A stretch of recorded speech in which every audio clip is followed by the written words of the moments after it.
Hola, ¿qué tal, mi gente? Aquí Martín Eastwood. Pues pensando en qué novela narrarles de las que he escrito, llegué a la conclusión de que quizás la mejor opción era una que se adecue un poco a las fechas en las que estamos, que si bien ya pasó el Halloween y ya pasó Día de Muertos, aún estamos en noviembre y la remanencia de esas fechas aún se siente en el ambiente.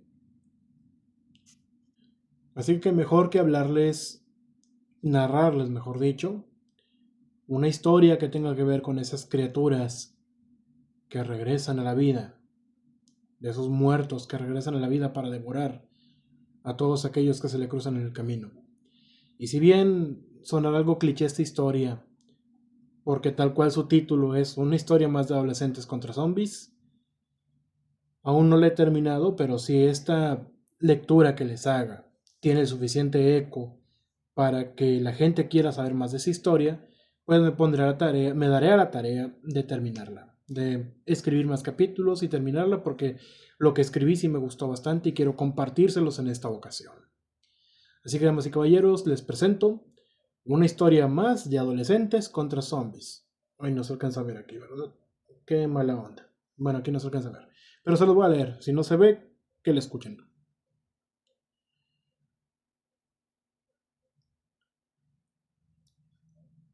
Esa era una mañana como cualquier otra en aquella escuela del nivel medio superior.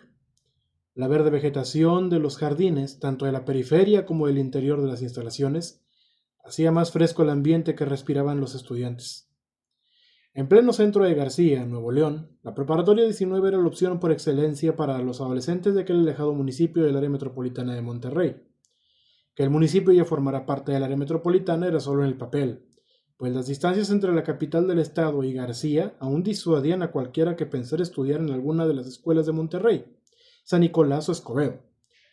Los adultos trabajadores no tenían alternativas y su única oferta laboral era a 1 hora y media de camino, incluso más si el tráfico colapsado complicaba las cosas. Pero por suerte los jóvenes de entre 15 y 18 podían simplemente inscribirse en la 19, pasar el examen de admisión y estudiar con tranquilidad sin tener que aventurarse tanto.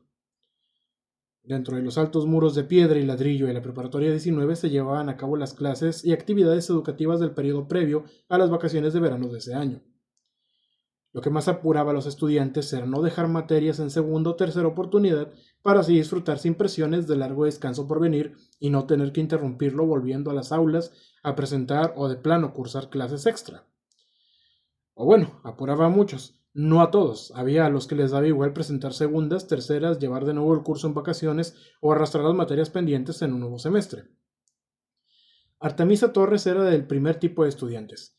Por eso se esforzaba pese a tener un trabajo de medio tiempo en un centro comercial cercano a la cabecera municipal. Una joven atlética que a pesar de eso no pertenecía a ningún equipo deportivo de la escuela por cuestiones de tiempo. Muy inteligente y atractiva, aunque ella dudara hacer eso última.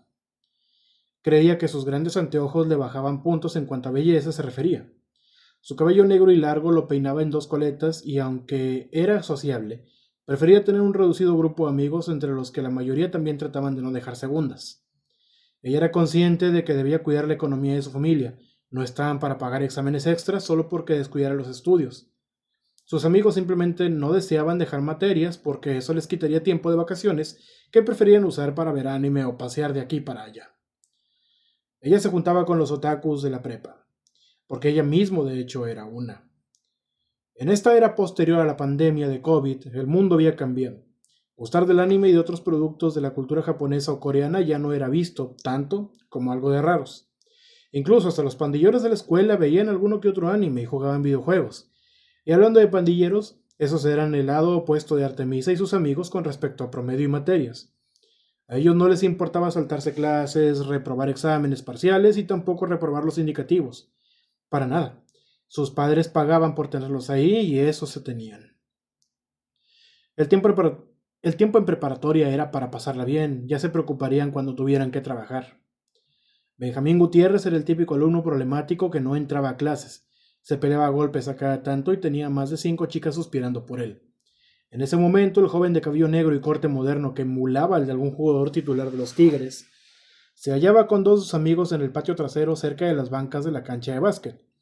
A esa hora, la tercera, No había prácticamente nadie más afuera de sus salones, y ni siquiera los prefectos u otros profesores andaban por ahí vigilando que él precisamente no estuviera haciendo el tonto. Ah, miren, ya van a quitar de ahí esa pendeja, dijo Benjamín en tono de burla. Una de las pocas personas afuera de las aulas era la rarita y vegana Sonia Caballero. A lo lejos la observaban él y sus dos compadres, atada por voluntad propia al enorme y viejo roble que la directiva de la escuela pretendía derribar para iniciar la ampliación de la preparatoria. Dos obreros trataban de convencer por las buenas a la joven de irse de ahí para dejarlos trabajar. Uno más, ya visiblemente encabronado, se alejaba caminando rápido hacia lo que Benjamín sabía muy bien era el pasillo que llevaba al edificio principal donde se hallaba la dirección.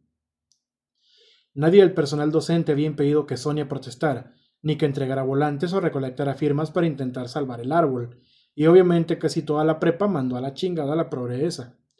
El día que comenzarían los trabajos, desde muy temprano la muchacha se ató de la cintura al roble y no entró a clases. Con los albañiles ahí listos con sus herramientas desde la segunda hora, cosa que Benjamín y compañía vieron cuando llegaron y entraron con su destartalada camioneta por el portón de servicio, la situación iba a tornarse divertida para los tres chismosos a lo lejos. Las cajas de herramientas en el suelo, incluida una motosierra en color rojo, y los tres obreros sacados de onda por la escena de una estudiante amarrada, podrían pasar por una buena pintura renacentista y surrealista a la vez. Fue casi al inicio de la tercera hora que el que parecía el jefe de los albañiles perdió la paciencia y decidió que iría a buscar apoyo. ¿Le expulsarán?, preguntó uno de los amigos de Benjamín, el gordo. No, pero sí la van a cagotear machín por pendeja, respondió el chico sin perder detalle de la escena. No demoró mucho en llegar al albañil ausente junto con un viejo conocido del Benja y sus amigos, el prefecto Julio. Inga, tu roña, es el Julio, ya valió, dijo otro de los amigos de Benjamín, Uriel, el más flaco. Se empezaron a escuchar los gritos furiosos de un adolescente y de un señor cercano ya a los 50.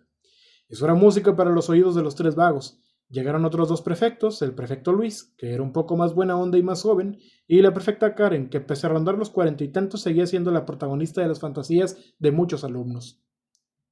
Mames, ya la desamarraron, dijo Benjamín al punto de pura risa. Sonia pataleaba mientras los docentes se la llevaban casi a rastras. ¿A dónde? A la dirección. Y, como si el Julio fuera un ser sobrenatural, justo antes de perderse por el pasillo y sus jardines a ambos lados, el hombre voltó hacia donde los tres vagos se hallaban sentados. ¡Ustedes!, lo señaló con el índice derecho. ¡Córranle, pendejos!, dio orden Benjamín y se levantaron para poner pies en polvorosa. Era buen momento para ir a otro lugar seguro, lejos del Julio. El hombre canoso ya iría por ellos en un rato. Primero había que encargarse de la loca. Con la prohibición de castigos físicos desde hacía muchos años, la tarea de disciplinar a los jóvenes era cada vez más difícil. Él se había adaptado de todos modos a los tiempos modernos, había encontrado la forma de romper a los estudiantes sin necesidad de tocarlos. Los tres albañiles se pusieron manos a la obra, tenían un grandulón que echar abajo. Artemisa, en cambio, contaba los minutos para que el timbre del receso sonara, pues ya tenía hambre. Esa mañana no desayunó con tal de no hacérsele tarde. Ahora lo lamentaba, pero lo primero era llegar a tiempo para evitar que el Julio o la Karen no le dejaran pasar. El policía era buena onda y sí daba chance a los estudiantes que llegaban después del timbre de la primera hora, pero cuando no solo estaba él, sino que lo acompañaba Karen Gómez o Julio Sánchez, ahí sí ni cómo. Ya la habían regresado una vez y con esa tuvo para no querer repetir la experiencia. Ese día tuvo que hacer la perra involuntaria. No regresó a casa, sino que fue directamente al centro comercial a ver si en el trabajo le daban oportunidad de empezar su turno antes. También pensó en adelantar tareas, lo que fuera era bueno, para no volver a casa y que supieran que le regresaron. Un amigo de Artemisa que se sentaba detrás de ella le tocó el hombro con el dedo índice. Ah, dijo la chica. Oye, ¿y qué va a hacer en las vacaciones?, preguntó el chico de tez morena. La camisa blanca tipo polo, que era el uniforme, solo realzaba más lo moreno que era. ¿Trabajar? No vamos a ir a ninguna parte. Mi papá se quedó sin trabajo y mi mamá apenas va a entrar a la maquila. Ah, chale. Es que te iba a decir que Rogelio, Carla y Pepe están pensando en ir a Chipinque a acampar. También voy a ir yo. De todos modos, ya me lo dijiste, pensó Artemisa. Suspiró. Sí tenía ganas de ir a pasear, sobre todo si era fuera de García, pero la situación no estaba para eso.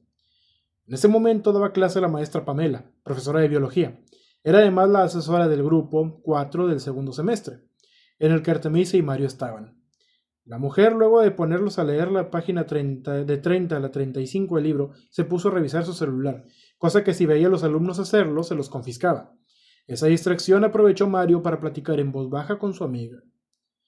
En eso al salón entró la perfecta Karen. Abrió la puerta y en el umbral de esta llamó la atención de la profesora. Profe Pame, la necesitamos en dirección. Una de las alumnas de este grupo está armando un escándalo. La maestra suspiró, cerró los ojos y se llevó una mano a la frente. Lo dicho por la mujer castaña en la puerta fue suficiente para arruinar su mañana.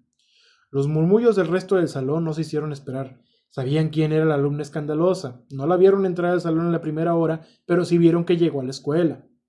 Pamela se fue del salón no sin antes advertirles que no salieran de este antes del timbre. Se mostró severa, no bromeaba. Podía ser una mujer que hablara algo quedo y aparentar fragilidad por su extrema delgadez sumada a una edad de 51 años, pero tenía su carácter. Nadie se salió del salón. Lo que sí hicieron fue sacar sus teléfonos para embobarse en ellos. Putos zombies, pensó Artemisa. Ella siguió su conversación con Mario, que le estaba ahora contando sobre lo que planeaba Rogelio para el Club de Misterio. Y mientras Pamela y Karen iban por el pasillo del segundo piso a la dirección, Sonia berreaba fuera de la oficina del director discutiendo con el hombre canoso y acusándola de haberla agarrado donde no debía cuando la llevaban a dirección, y Benjamín junto con sus compinches caminaba con sigilo por los pasillos del edificio más alejado del principal. Un maestro de biología miraba aterrado una jaula para gatos ensangrentada. Trozos de carne pegados aún en los barrotes, los que por cierto estaban doblados, y pelos, muchos pelos negros. Las huellas sangrientas terminaban en el ducto de ventilación cerca del suelo. El animal entró por ahí el sistema de ductos, a saber entonces dónde estaría ahora. No, solo me descuidé unos minutos, no, dijo con pesar el maestro.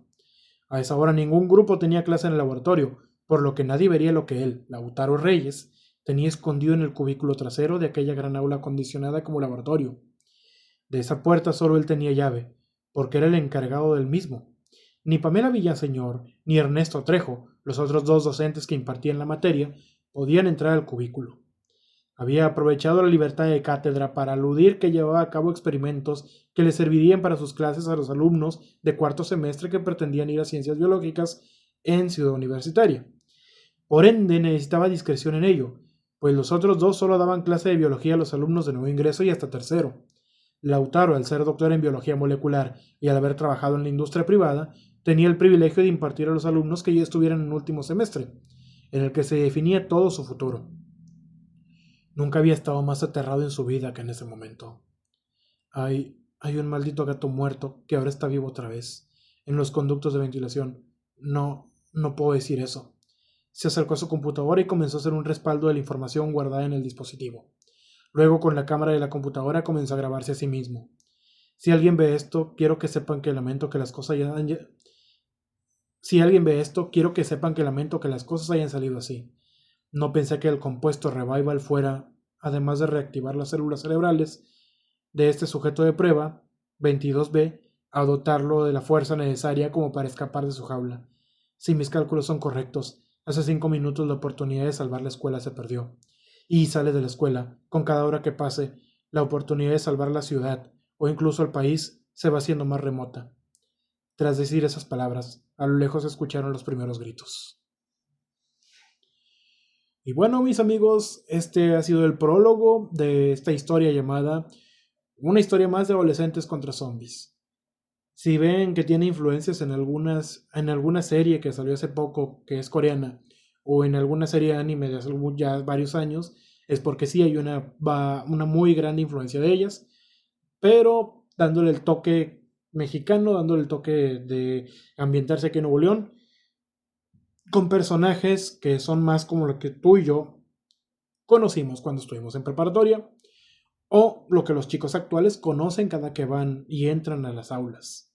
Así que mis amigos, si esta historia les gustó, pues ahí denle like, compártanla y déjenme en comentarios si quieren la segunda parte, o sea, el primer capítulo, y si quieren que yo continúe la historia para pues darle un cierre a estos personajes y a esta historia apocalíptica que se avecina.